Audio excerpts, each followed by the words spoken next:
Welcome to Sunday School for Sunday, May 18th, 2025, for our junior students, ages 9 to 11. I do not own the rights to this music.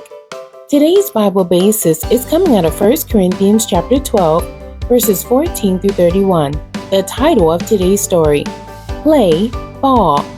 An hour after making the game-winning catch, Danny sat next to his dad, staring at his ice cream as it swirled in his bowl. "What is it, kiddo?" Dad rested his hand on Danny's shoulder. He took a big bite before answering. "I didn't get a hit." "No," Dad answered slowly, "but you made a great catch." Danny shrugged. "Do you remember your lesson on Sunday?" "Yeah." "How everyone has their own jobs at church?" Danny took another bite. A baseball team is kind of the same way. Even in the big leagues, do they expect the pitcher to be a great hitter? No. Sometimes pitchers don't bat at all. That's right. Everyone has a different job. A pitcher's job is to throw the ball and get the other guy out. A hitter's job is to hit the ball. And an outfielder's job is to make the play when the ball comes to them.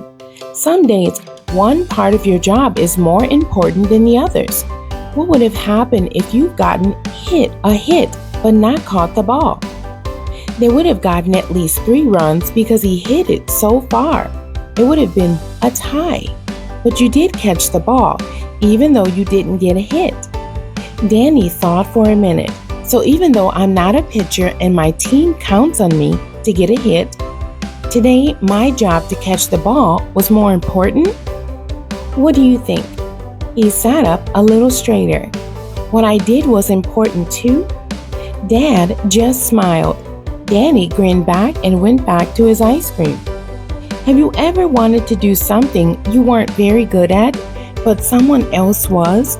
Discuss that, how that made you feel. Are you good at something?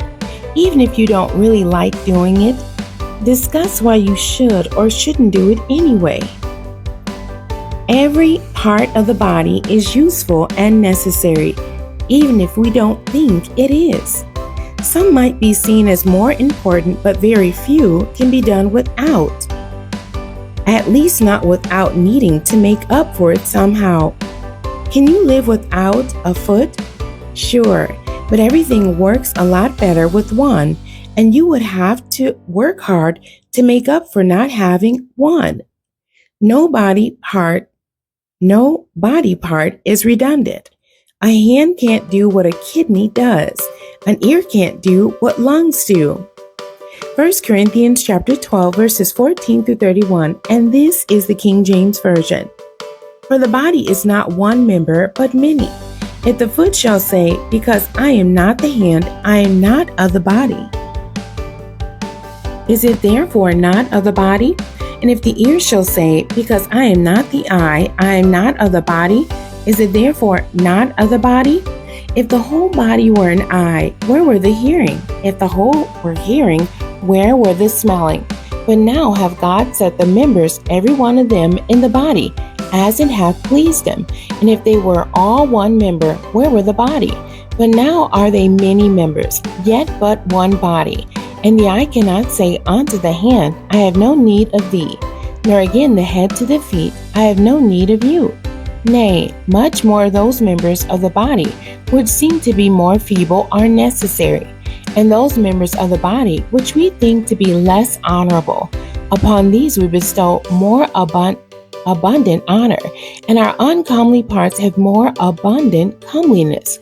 For our comely parts have no need, but God hath tempered the body together, having given more abundant honor to that part which lacked, that there should be no schism in the body, but that the members should have the same care one for another.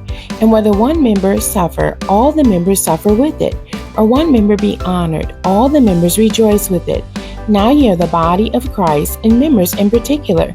And God hath set some in the church, first apostles, secondarily prophets, thirdly teachers, after that miracles, then gifts of healings, helps, governments, diversities of tongues. Are all apostles? Are all prophets? Are all teachers? Are all workers of miracles? Have all the gifts of healing? Do all speak with tongues? Do all interpret? But covet earnestly the best gifts, and yet show I unto you a more excellent way. Our memory verse is 1 Corinthians chapter 12, verse 27.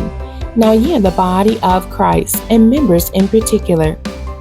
When you see someone doing something you wish you could do, but can't, what response should you have? What should you do when you're able to do something a friend isn't? Sometime this week, make a list of things you can do in your family that others might not be able to. Are you the best at sweeping the kitchen or helping take out the trash? What would happen if those things weren't done?